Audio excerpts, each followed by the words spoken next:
Okay, recording is in progress.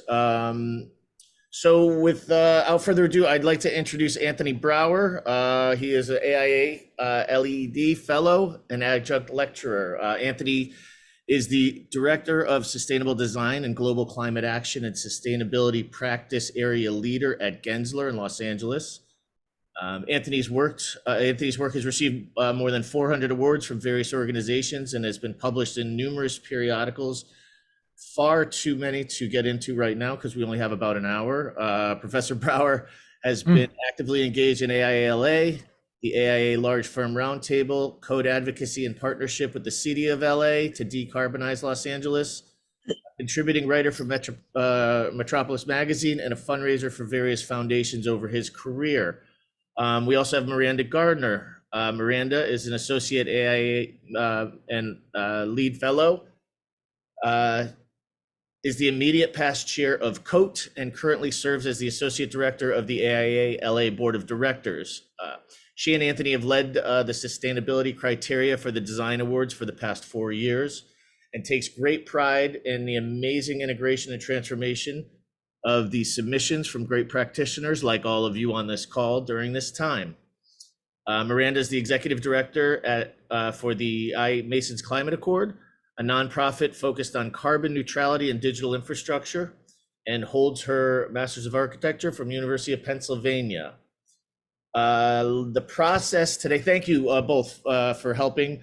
We have Lori Diamond is here as well if you have any submittable questions that she can answer kind of briefly.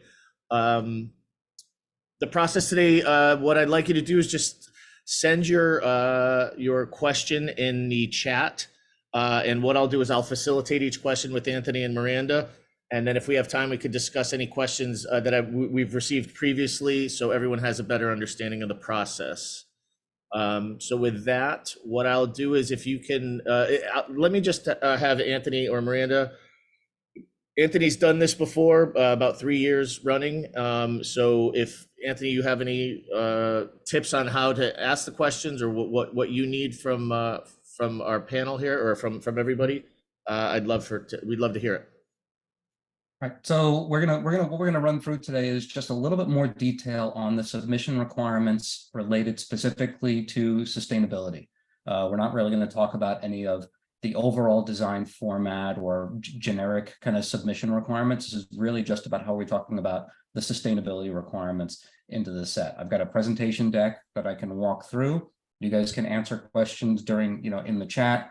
If somebody wants to raise their hand and we want to pause on a specific topic, we can do that. I think we've got a 2-hour window here to go through. I know Miranda has to drop off at the bottom of the hour, so I think we're just going to jump into it. Miranda, anything to add? Just really excited to have all of you here. No question is too small or too large, so feel free to ask us.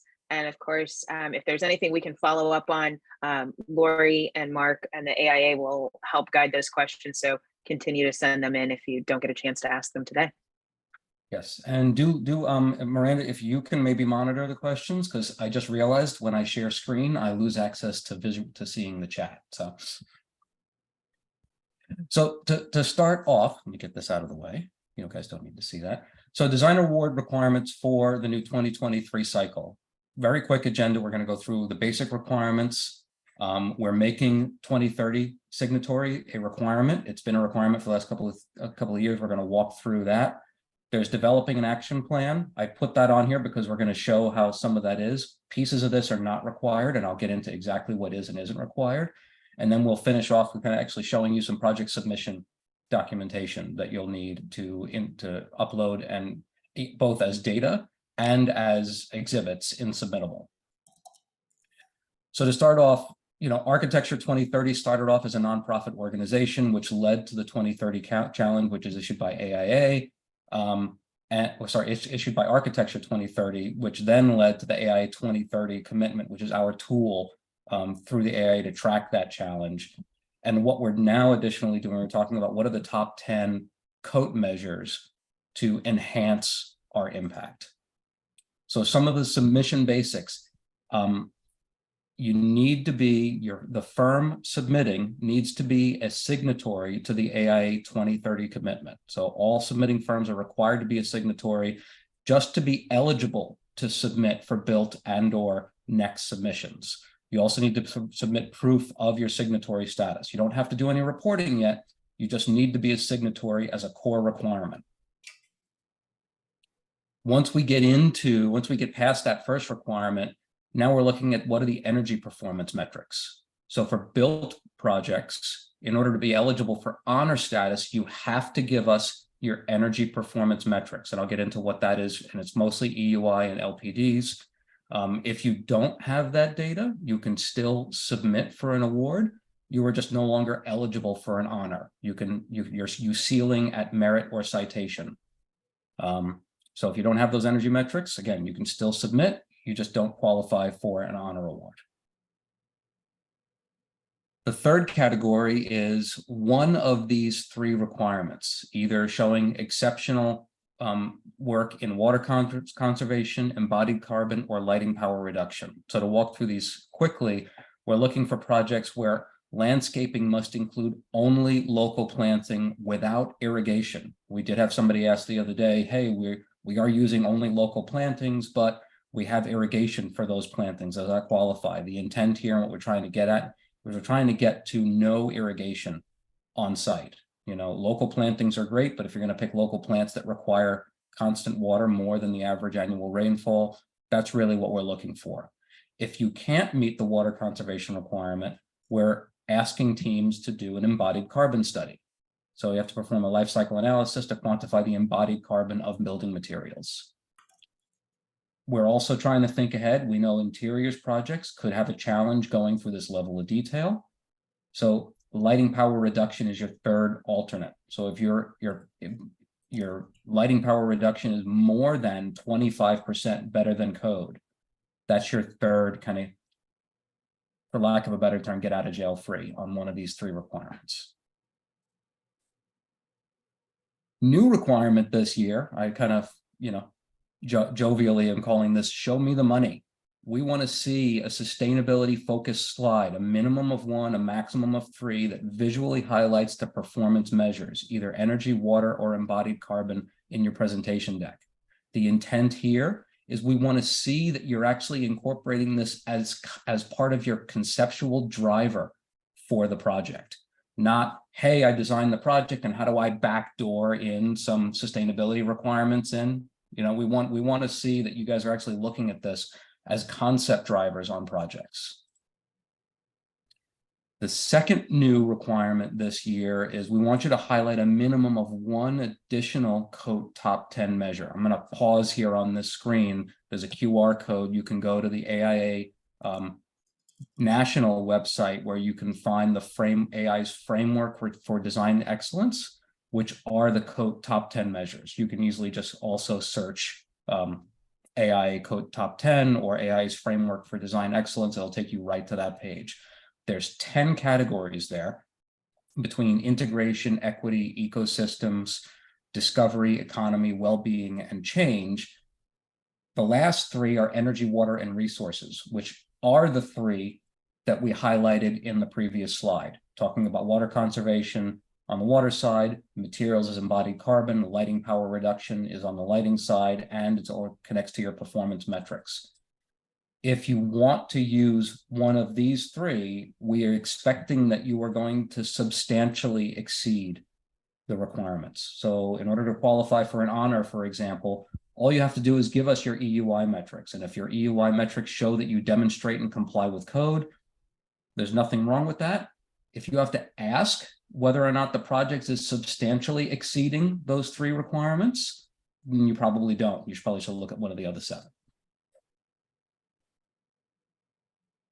There are some exemptions. So cityscapes and installations. So for both built and next, any of these outdoor installations do not have to provide energy performance metrics.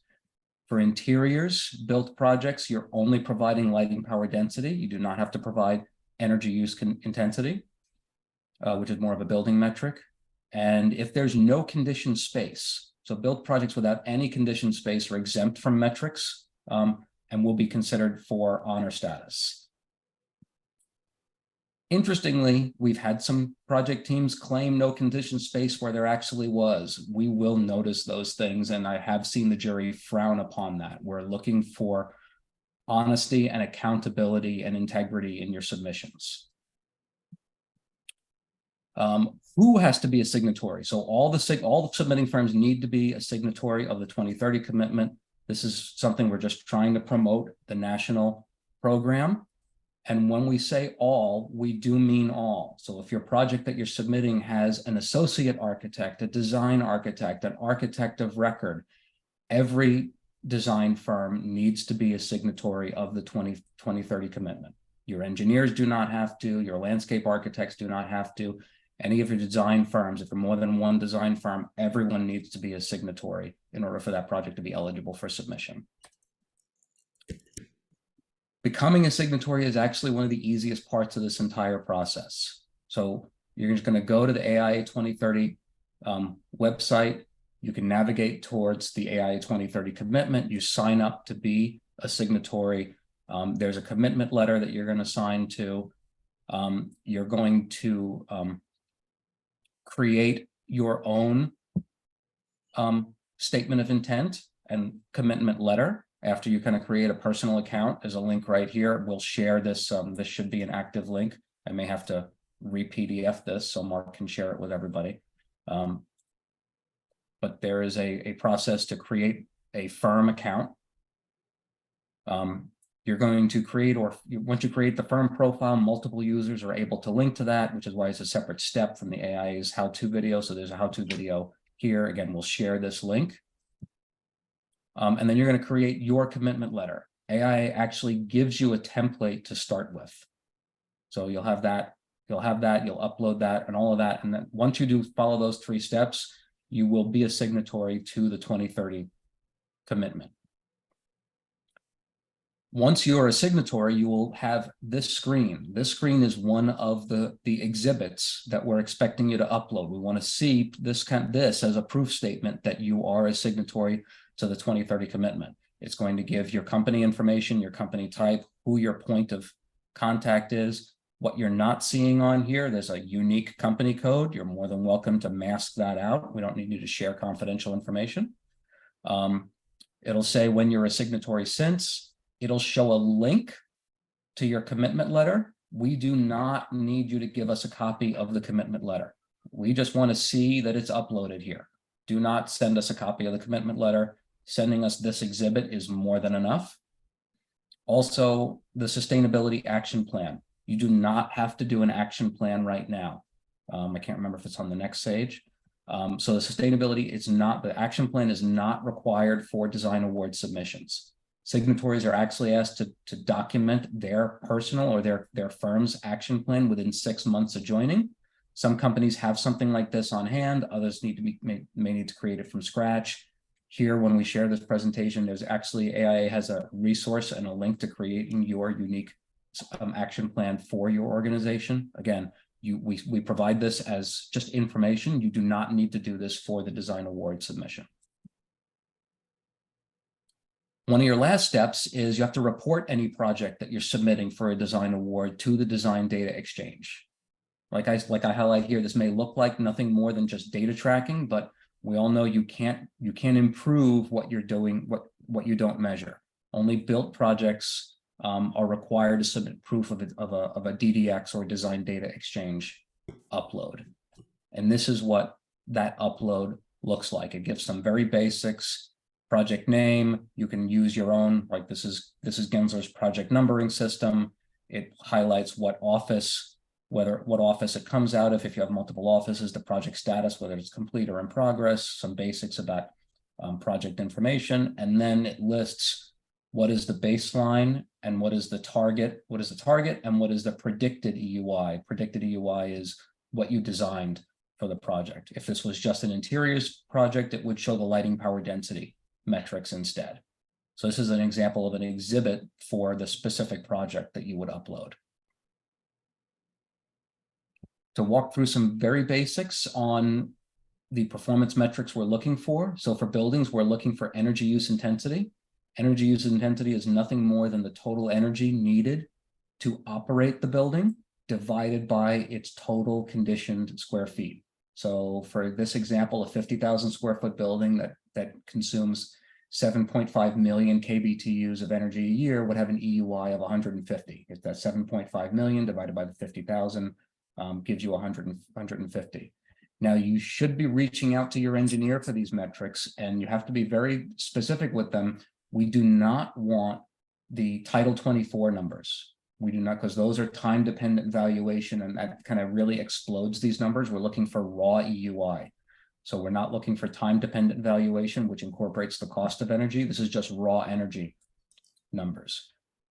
This slide, I'll pause here if you guys want to take a screen capture, but again, we'll share the presentation deck afterwards. This is a general average based on Title 24 minimum code compliance ranges. The reason we share this as a graphic is if you're doing a office building, let me see if I can find where is office buildings, commercial office buildings on here.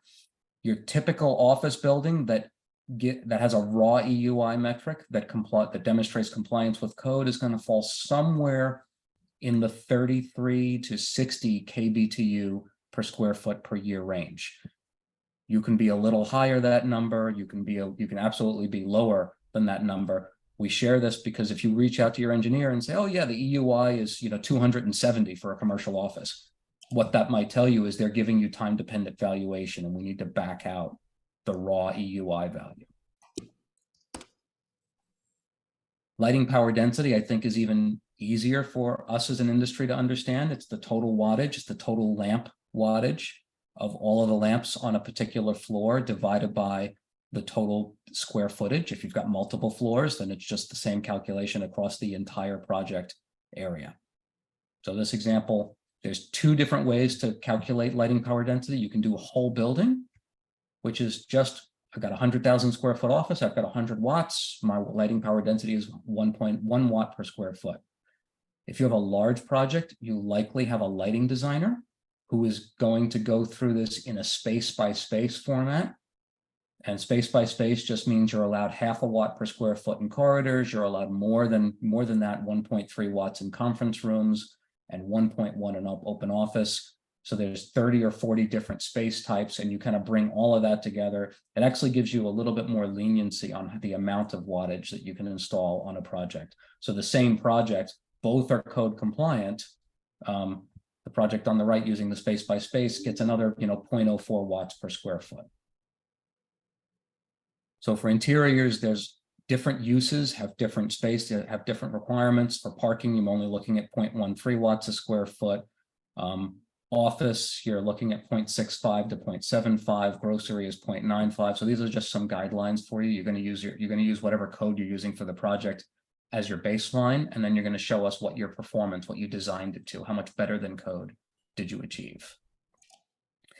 This is actually becoming pretty significant in the industry. I don't know if some of you are, but we're actually seeing RFPs from clients that are telling us, hey, here's an RFP for an education building.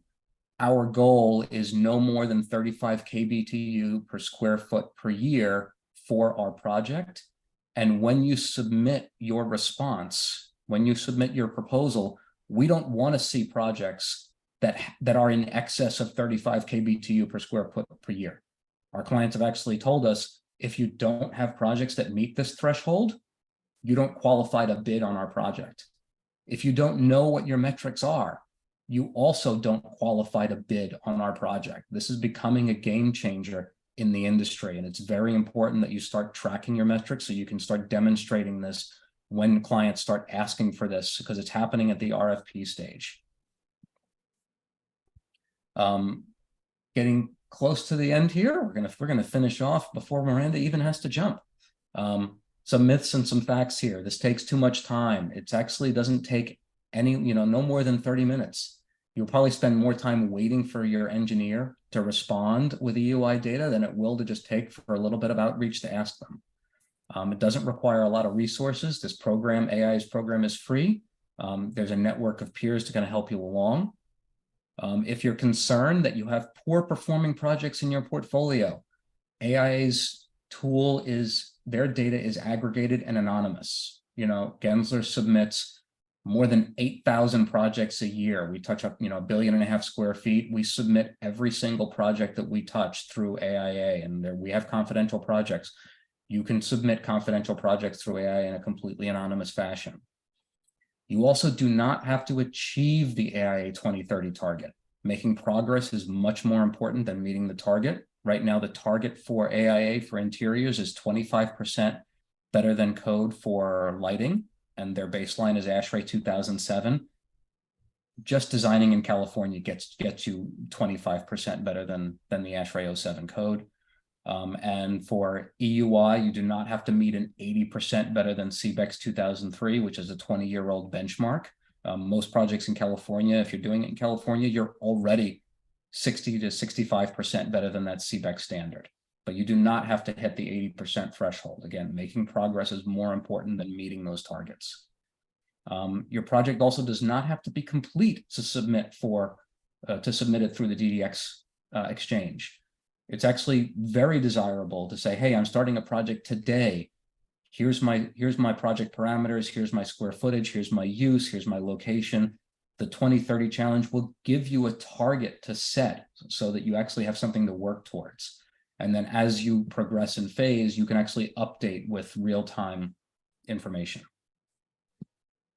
And with that, I think we can open it up with some of the questions that have been submitted, or just anybody who wants to ask one out loud.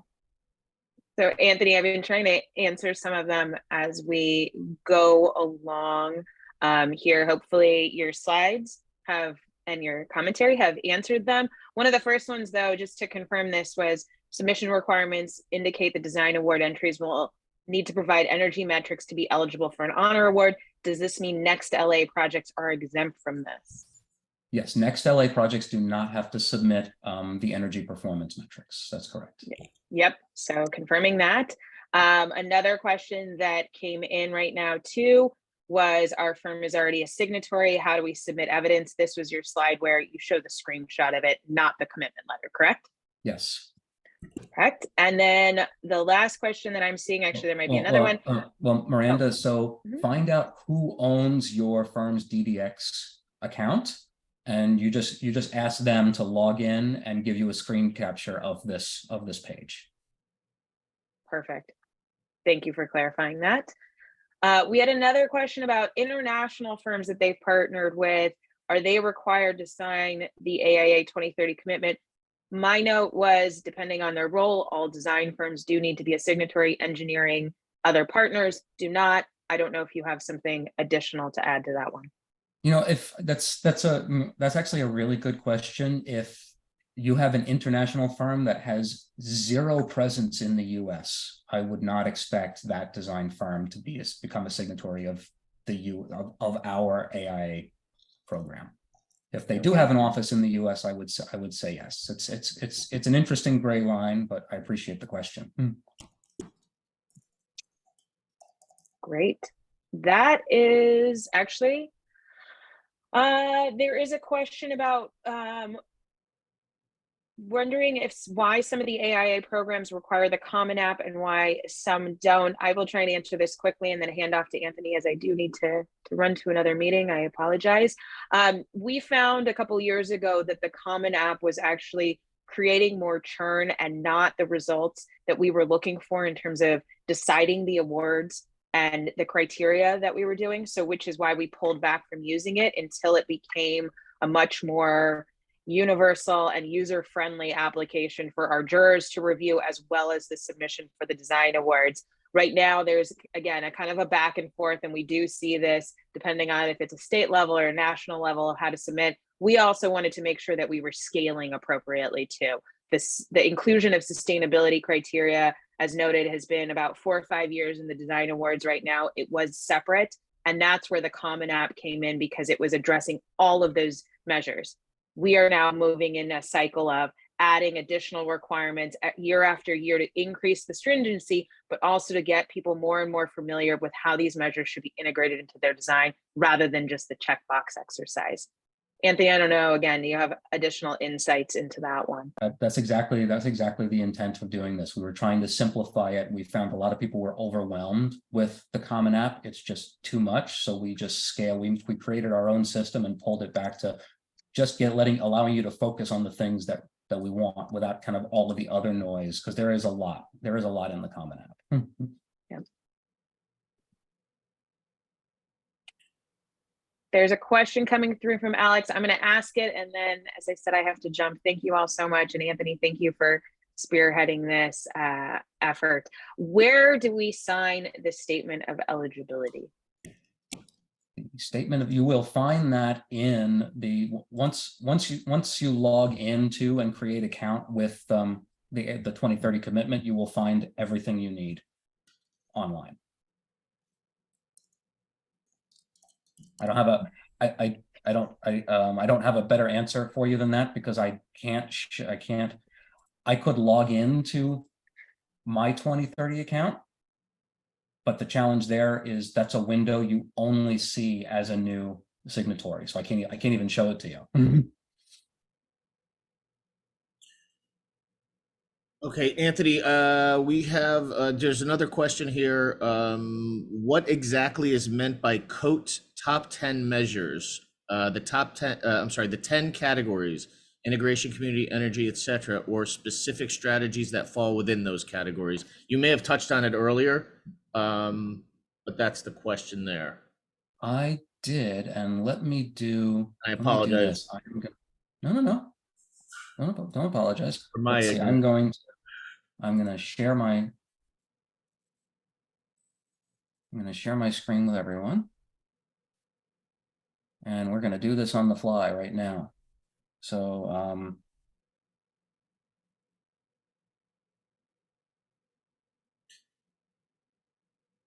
and again, this is being recorded, so I will let everyone know. We'll put back up on either our YouTube, or I'll email everybody directly a link to the YouTube, because it sounds like, and I do know Anthony did cover it. It's just with my limited knowledge of this, I'll make sure it's up there, and you can rewatch this recording. But if Anthony would like to go through it one more time, he can do that.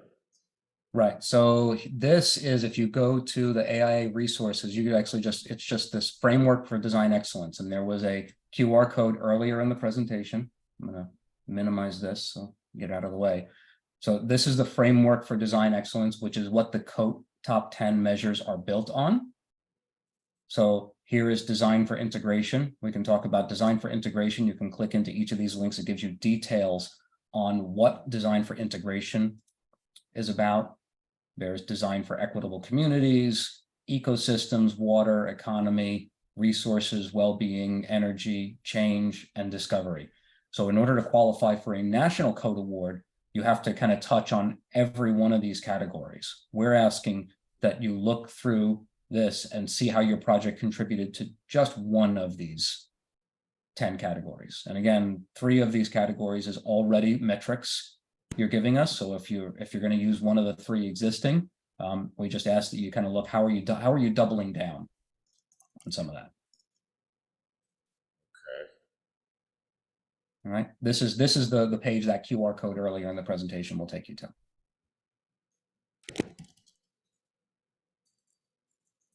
Okay, are there any other questions? The submittable portal is where you can ask questions.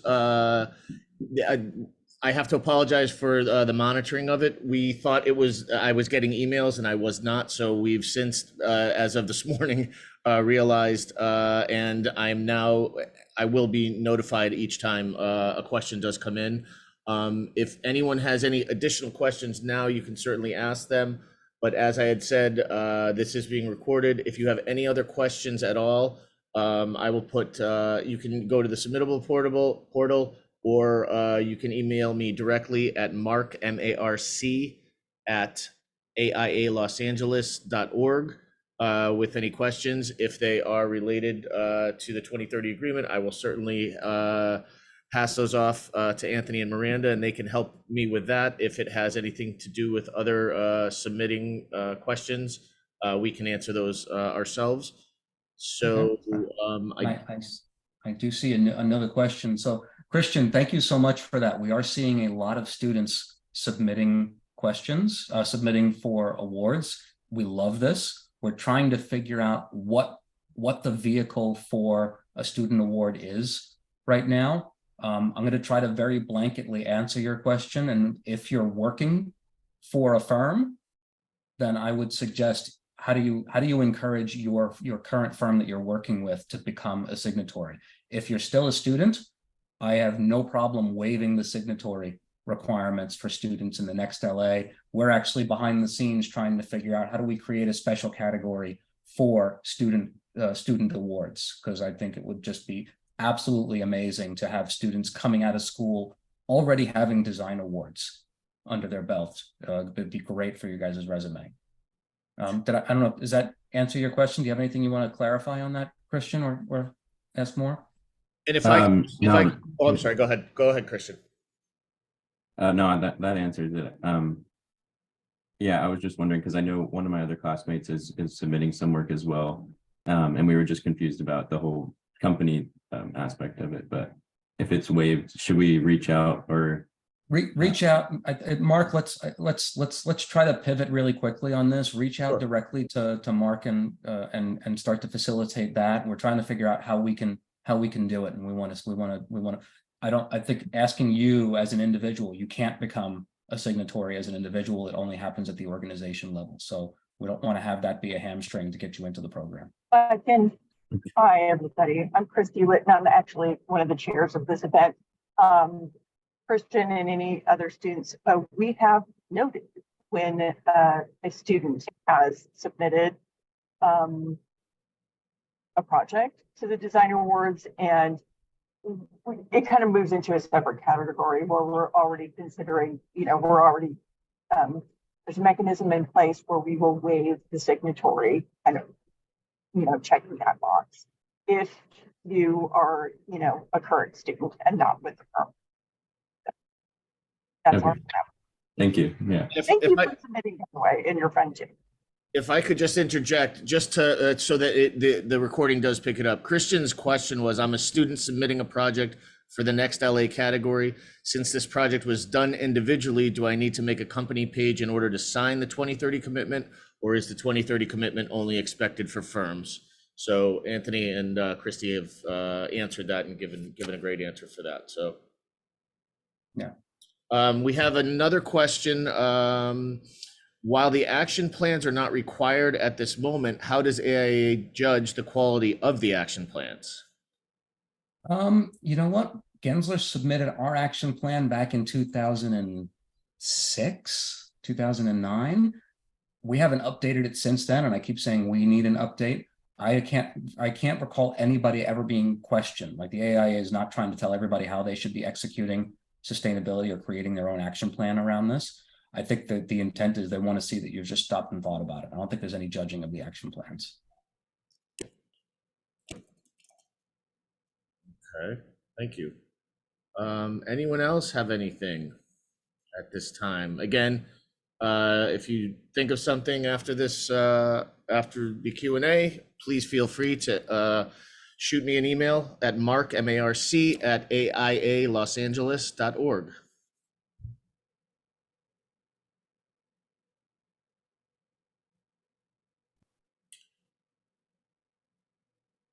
All right, if some people are taking off right now, so if no one has any other questions, I just would love to thank Anthony and Miranda for taking time out of their busy schedules to help out.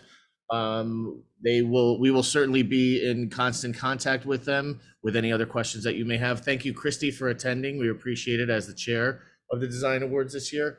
And again, if there's nothing else, we really want to thank you all for attending. I'm very happy with the number of people that have been here. So thank you.